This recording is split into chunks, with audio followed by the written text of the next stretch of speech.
రాజ్ తరుణ్ రాజ్ తరుణ్ అందుబాటులోకి వస్తారా మీ చనువుతో మీ ప్రమేయంతో? మీరేమన్నా రాజ్ తరుణ్ ని ఫోన్ లో కలపగలుగుతారా ఒక్క ప్రశ్న అడగడానికి? నేను అడుగుతాను. ఈ అసలు వ్యవహారం మొదలైంది రాజ్ తరుణ్ గారి విషయం నుంచి కూడా. రాజ్ తరుణ్ గారు ప్రస్తుతం లైన్ లో ఉన్నారు, మాట్లాడదాం. హలో రాజ్ తరుణ్ గారు.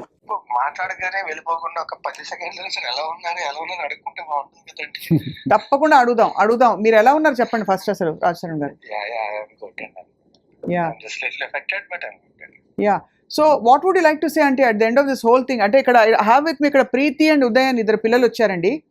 వాళ్ళు కూడా ఐ థింక్ డ్రగ్స్ బారిన పడ్డారు. చాలా అంటే it's a shocking thing because వాళ్ళ ఇళ్లలో తెలిసిన వాళ్ళ జీవితాలు భవిష్యత్తు తలుచుకున్నా కూడా ఏం అయి ఉండొచ్చు అని తలుచుకుంటే ఏం చెప్పదలుచుకున్నారు రాజ్ తరుణ్ గారు మీరు? అంటే హానెస్ట్లీ నాకు ఒక చిన్న అవగాహన ఎక్కడో దగ్గర ఉంది, కానీ నేను ఎప్పుడు చూడలేదండి. వాళ్ళు ఏంటంటే నేను షూటింగ్కి వెళ్ళేవాడిని, షూటింగ్కి వెళ్ళి రాత్రి వచ్చేవాడిని. వచ్చిన తర్వాత కొంతసేపు వాళ్ళతో టైం స్పెండ్ చేయాలి. ఇప్పుడు ప్రీతి నాకు చెల్లి లాంటిది, ఉదయం నాకు నిజంగానే తమ్ముడు లాంటి వాడు. వాళ్ళిద్దరూ నాకు బాగా సన్నిహితులు కానీ అంటే ఏంటంటే ఏదో ఫోన్ లో మాట్లాడుకొని అలా కాదు. అంటే ఇంటికి వచ్చినప్పుడు ఇంట్లో కలిసినప్పుడు అప్పుడు కూడా చాలా మాట్లాడుకునే వాళ్ళమే. ఉదయం అయితే మా ఇంట్లో వంట కూడా చేసి పెట్టేవాడు, చాలా బాగుండదు కూడా తను. అండ్ ప్రీతి కూడా అంతే, she very nice girl. So are you shock to know, ఇప్పుడు మీకు షాకింగ్ గా ఉందా అంటే వాళ్ళు ఇలాంటి ఒక సమస్యలో ఇరుక్కున్నారని? ఇంతకు ముందు కూడా నాకు అవగాహన ఉందండి. నేను క్లియర్ గా నేను చూసాను అని చెప్పట్లేదు, కానీ నాకు తెలుసు అండి, నాకు అవగాహన అయితే ఉంది. నేను మీడియా ముందుకు వస్తే మళ్ళీ నా పరువు ఎక్కడ పోతుందో అన్న భయంతోనే ఆగాను. బట్ నాకు ప్రీతి మన ఇంటర్వ్యూలో చెప్పినప్పుడు నేను కూడా షాక్ అయ్యాను. అంటే ఇలా బలవంతంగా ఇవ్వడం అది నాకు తెలియదండి, అది నాకు చాలా తప్పు అనిపించింది. సో ఓవరాల్ గా మరి అంటే ఏమన్నా చెప్పదలుచుకున్నారా ఈ విషయంలో? ఇదర్ అబౌట్ అంటే లావణ్య గురించి కానీ జరిగిన పరిణామాల గురించి ఏమైనా చెప్పదలుచుకున్నారా రాజ్ తరుణ్ మీరు? లావణ్యకి నాకు అగేన్స్ట్ ఏది లేదండి. ఒకటి ఏంటంటే ఆవిడే మీడియా ముందుకు వచ్చింది, ఆవిడే గోల్ పెట్టింది, ఆవిడ ఇచ్చేసింది. ఇప్పుడు ఆవిడ వేరే అతనితో రిలేషన్షిప్ లో ఉన్నట్టు మొత్తం అన్ని ప్రూఫ్స్, ఆవిడ ఇచ్చిన కంప్లైంట్స్ అన్ని ఉన్నాయి మన దగ్గర. రైట్, అన్ని ఉన్నాయి.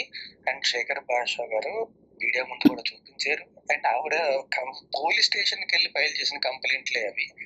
ఆవిడ మీద డ్రగ్ కేసులు, ఒకటి కన్సంప్షన్, ఇంకొకటి పెడలింగ్, ఈ 2 కూడా పోలీస్ స్టేషన్ లో కంప్లైంట్ అండ్ ఫైల్స్ అన్ని ఆవిడ మీద ఉంది. Right. Still personally I don't have anything against her. The only thing is నాకు అన్నిటికంటే ఎక్కువ బాధేసింది ఏంటంటే, ఒకటి మా పేరెంట్స్ ఇబ్బంది పెట్టడం చాలా తప్పది. 2 శేఖర్ భాష అనే వ్యక్తి ఆయన ఏదో ఎలిగేషన్స్ చేయట్లేదు కదా, ఆయన ప్రూఫ్లు మాత్రమే పట్టుకొచ్చి మాట్లాడుతున్నారు. ఇప్పుడు అలాంటి ఆయన మీద చెప్పులు విసరడం, ఆయన ముందు మాట్లాడడం, ఇప్పుడు ఆవిడనే కాదండి, ఇప్పుడు ఆవిడ నేను నిజంగా అనకూడదు కానీ ఇప్పుడు దిలీప్ శంకర గారు ఆయన అలాంటి మాటలు మాట్లాడొచ్చా అండి? ఆయన చాలా చదువుకున్న వ్యక్తి, చాలా స్థాయిలో ఉన్న వ్యక్తి అలాంటి మాటలు మాట్లాడొచ్చు? కరెక్ట్ కాదు కదా. చాలా కరెక్ట్. కానీ ఆశ్చర్యం కలిగించే విషయం ఏంటంటే, మీరే కావాలని ఒకవైపు కోరుకుంటూ మళ్ళీ మీ పేరెంట్స్ని కూడా దూషిస్తూ రకరకాల మాటలు అనడం, అంటే దీనికి పొంతం లేకుండా అనిపిస్తోంది. ఈ విషయంలో దీనికి పొంతం లేకుండా ఈ ఆస్పెక్ట్కి. మీరు కూడా లేడీ కదా, ఇప్పుడు ఎవరైనా సరే మనకు కావాలి అనుకుంటే అడిగే విధానం కానీ అప్రోచ్ అయ్యే విధానం వేరుంటుంది కదా. అయితే ఎందుకు తను అలా అనుంటారు మరి? అనుకుంటే నేనే కావాలి అనుకుంటే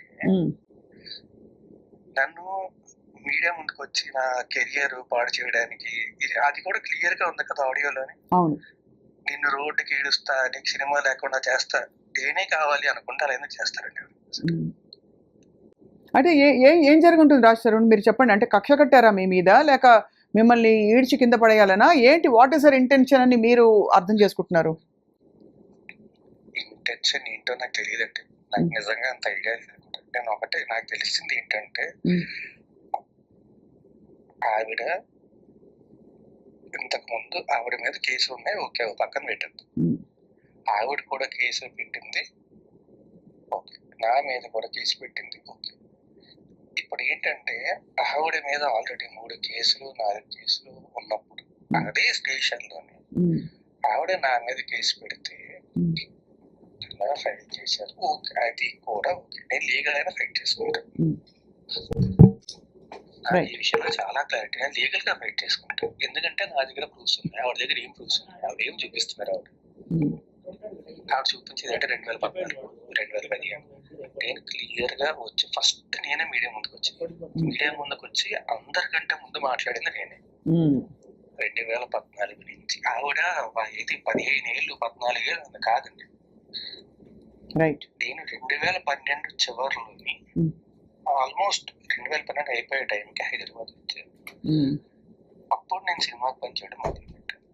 ఆ తర్వాత ఆవిడ పరిచయం అండి. మా రిలేషన్షిప్ 2014 కాదు 2014 అండి. సినిమా రిలీజ్ అయిపోయి హిట్ అయిన తర్వాత మొదలైందంటే అది కూడా నేను ఒప్పుకుంటాను. ఇందులో కూడా ఎలాంటి అబద్ధం లేదు. అప్పటి నుంచి 2017 టైంకి మా ఇద్దరి మధ్య ఆ తర్వాత మా ఇద్దరి మధ్య ఎలాంటి ఫిజికల్ రిలేషన్ కానీ ఏమీ లేదు. అక్కడి నుంచి కూడా నేను ఇబ్బంది పడ్డాను. ఏవన్నా మాట్లాడితే బ్లాక్ మెయిల్ ఇదే ఉంటుంది. ప్రెస్ ముందుకు వెళ్తాను, ఇది చేస్తాను, అది చేస్తాను, రోడ్డు మీద ఎక్కుతాను, కాల్ చేస్తాను, నేను రోడ్డు గీడుస్తాను చెప్పి. ఇప్పుడు నాకే కాదండి, ఇప్పుడు ఉదయ్ ఉన్నాడు, అక్కడే ఉన్నాడు ఉదయ్. పాపం తన కూడా ఇప్పుడు తన ఫోన్ నా ఫోన్ లాక్కుదని ఆవిడే చెప్పింది కదా. నా ఫోన్ రాస్తారం ఫోన్ నా దగ్గర ఉంది, రాస్తారం ఫోన్ అని చెప్పి. ఇప్పుడు is it not invasion of privacy?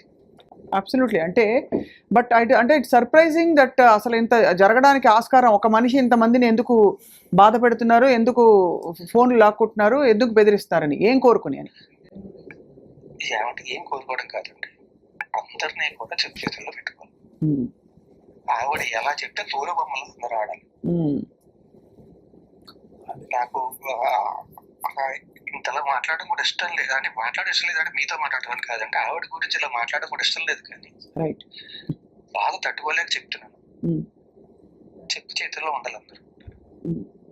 ఏమన్నా అంటే ఫస్ట్ ఇది ఉంది మూసుకో, ఇది ఉంది మాట్లాడుకో, నా దగ్గర ఉంది, నువ్వు మాట్లాడితే ఇది బయట పెట్టేస్తా, నువ్వు మాట్లాడితే ఇది చేస్తా. ఎన్ని రోజులు భయపడతావు, ఎన్ని రోజులు బాధపడతావు. ఓకే, ఇదంతా జరిగింది. అదంతా జరిగిన తర్వాత డ్రగ్స్ కన్జ్యూమ్ చేసింది. ఓకే, అప్పుడు కూడా నేను ఏమీ మాట్లాడలేదు. కన్జ్యూమ్ చేసిన తర్వాత ఆవిడ పెడలింగ్ కూడా చేసింది. ఆ విషయం ఆవిడ ఏమన్నారు, ఒక రోజు ఇంటర్వ్యూకి వచ్చి నేను ఇరికించే పరిస్థితి నాకుంటే, నిజంగా ఒకరిని అంత పెద్ద కేసులు ఇరికించే పరిస్థితి నాకుంటే, ఈ కేసు రోజు బయటకు రావడం అంతసేపు అని నాకు ఇన్ని రోజులు ఎందుకంటే బాధపడతాను నేను. రైట్. సో అయితే మొత్తానికి మిమ్మల్ని ఇంకా ఏ విధంగా ఇబ్బంది పెట్టారు ఆశ్రమం? లాస్ట్ క్వశ్చన్ ఇది. మీరు బహుశా షూటింగ్ ప్రమోషన్స్లో ఉన్నారో తెలియదు, కానీ మిమ్మల్ని ఏమైనా ఎప్పుడైనా బలవంతం పెట్టారా? ఎప్పుడైనా డ్రగ్స్ తీసుకోమని కానీ? లేదండి, నేను ఒకవేళ తీసుకుంటున్నా సరే, ఒకవేళ అంటే హాన చెప్తానండి, డ్రగ్స్ నా ముందు ఒకటి అది కూడా ఇప్పుడు గోవా వెళ్ళినప్పుడు అప్పుడు తీసుకున్నారండి. నా ముందు డ్రగ్స్ తీసుకునేది ఉండదండి. నేను ఉన్నప్పుడు ఏంటంటే ఇప్పుడు తీసుకోదు మోస్ట్లీ. నేను ఎప్పుడైనా లేనప్పుడు తీసుకుంటా తప్ప, నేను ఉన్నప్పుడు మాత్రం అంటే నేనేమంటానంటే, అంటే ఇప్పుడు మామూలుగా చాలా మందికి మన హైదరాబాద్ లోనే కాదు మన దేశంలోనే కామన్ అయిపోయిందండి జాయింట్ కొట్టడం అనేది. అది కొట్టినప్పుడు ఎందుకు వద్దు అనేవాడిని. రైట్. సో నా ముందు డ్రగ్స్ తీసుకునేంత నా ముందు తీసుకోదు. సో నేను పొద్దున్నే వెళ్తాను. ఇప్పుడండి పొద్దున్న 5:30 మొదలు వెళ్తాం షూటింగ్ కి. వెళ్ళి వచ్చేసరికి మామూలుగా ఏంటంటే 6 కల్లా షూటింగ్ అవ్వాలి. నాకు 9:30 అవుతుంది ప్రతి రోజు కూడా.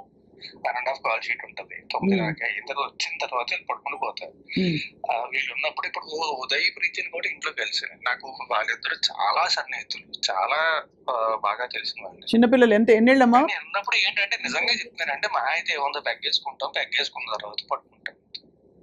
నాకు ప్రీతి విషయంలో ఇలా జరిగింది అని చెప్పి ఇంత క్లియర్ గా నాకు ఇంటర్వ్యూ చూసిన తర్వాత తెలిసింది. అండ్ ఆవిడ చిన్నపిల్ల, చాలా తప్పది. చిన్నపిల్ల అసలు బేసిక్ గానే తప్పు. చిన్నపిల్లల్ని చూస్తే గుండె తరుక్కుపోతుంది చాలా. అంటే ఎవరికి ఈ వయసు కూతురున్నా కూడా చాలా బాధపడిపోతారు. ఆవిడ ఆ ప్రీతి నిజంగా చెప్తున్నాను కదా, చెల్లి లాంటిది. ఆవిడ ఎంత మంచి మనిషి నాకు తెలుసు. ఎప్పుడు కూడా కనబడిన ప్రతిసారి కూడా అన్నయ్య అన్నయ్య అన్నయ్య అని పలకరిస్తూ ఉండేది. అన్నయ్య అన్నయ్య అంటూ మాట్లాడుతూ ఉండేది. సో ఇప్పుడు రాజ్ తరుణ్ మీరు ఏం చేద్దాం అనుకుంటున్నారండి? ఇప్పుడు ఇంత అనకూడదు కానీ ఇంత పెంట అయింది విషయం అంతా. ఏం జరగబోతోంది ముందు ముందు మీ భవిష్యత్తు కానీ మీరు ఏం చేద్దామని డిసైడ్ చేసుకున్నారు? How are you going to steer yourself? ఈ సోషల్ స్టిగ్మా నుంచి కావచ్చు, లేదు జరిగిన మొత్తం వాట్ ఎవర్ విషయం నుంచి ఎలా మీరు బయటకు వద్దాం అనుకుంటున్నారు? జస్ట్ 2 లైన్లు అంతే బిఫోర్ వి. ఎలా బయటకు వద్దాం అని కాదండి, నేను లీగల్ గా ప్రొసీడ్ అవుతాను. నేను నిజంగా చెప్తున్నా, నా దృశ్యం ఇప్పుడు శేఖర్ భాష ముందు నుంచి నేను ఇంకా బాధపడి భయపడి ఏంటి అలా జరుగుతుంది అన్న బాధతో నేను దాక్కుని ఉండిపోయినండి. శేఖర్ భాష బయటకు వచ్చి మాట్లాడాడు. నాకు ఇంతకు ముందు ఎంత క్లోజ్ ఫ్రెండ్ కాదు కదా, ఇంటర్వ్యూలు చేసాం, ఇది చేసాం అది చేసాం అంతే తప్ప అంత క్లోజ్ ఫ్రెండ్ కూడా కదా. ఇప్పుడు మన ఇద్దరికి అలా పరిచయం ఉందండి, మన ఇద్దరు ఇంటర్వ్యూ చేసాం కదా. అవును, శేఖర్ భాష కూడా అంతే పరిచయం నాకు. కానీ ఇప్పుడు మాత్రం నిజంగా చెప్తున్నా, నాకు అత్యంత సన్నిహితుడు. ఎందుకంటే తను నించున్నాడు వచ్చి, నేను అడగలేదు, ఏమీ చేయలేదు. నాకు అతను మన ఇద్దరికి ఎలా పరిచయం ఉందో నాకు శేఖర్ భాష కూడా అలాగే పరిచయం ఉంది. నించున్నాడు, బలంగా నించున్నాడు. అండ్ ఆ తర్వాత వీళ్ళు కూడా ఉదయ్ ప్రీతి ఇద్దరు కూడా చాలా సన్నిహితులు. నేను ఆ తర్వాత నేను ఇంట్లో బయటకు వచ్చేసిన తర్వాత వాళ్ళిద్దరితోనే మాట్లాడలేదు. అమ్మ వాళ్ళు ఎలా ఉన్నారు రాజ్ తరుణ్? వాళ్ళే కొంచెం ఇబ్బంది పడ్డారు. బట్ నిన్న కంప్లైంట్ ఇచ్చారు వెళ్ళి. అంటే ఏం లేదండి, హార్ట్ పేషెంట్ ఇద్దరు అడ్డాయి. మా డాడీ ఇంకా కొంచెం పర్లేదు, మా మదర్ కి మరీ ఎక్కువ. అండ్ ఆవిడ చాలా హై బీపీ ఉన్న వ్యక్తి అండ్ విపరీతం డయాబెటీస్ ఉన్న వ్యక్తి, ఇవన్నీ ఉన్న వ్యక్తి. ఆవిడ వచ్చి తలుపు కొట్టేటప్పుడు ఎలా ఫీల్ అవుతారండి ఆ రోజు రాత్రి? చాలా ఇది చాలా అంటే అసలు అర్థం కాని ఒక ఎక్కడో మొదలైన విషయం ఎక్కడో వెళ్ళి ఇప్పుడు దాదాపు ఆగమాగం అయిన విషయం రాజ్ తరుణ్. తప్పకుండా ఇందులోంచి దోషులు శిక్షించబడతారు, నిర్దోషులందరూ బయటకు వచ్చి స్వేచ్ఛా వాయువులు పీల్చుకుంటారని ఆశిస్తున్నామండి. నేను మీకు కూడా చెప్తున్నానండి, నా తప్పు ఉంటే నేను మీ ముందుకు వచ్చి మోకరిల్లు ఒప్పుకుంటాను నా తప్పు ఉందని చెప్పి.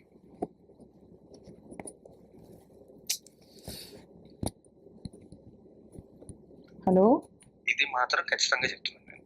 రైట్, నా తప్పు ఉందంటే మీ ముందుకు వచ్చి మోకరిల్లు మరి ఒప్పుకుంటాను తప్పు.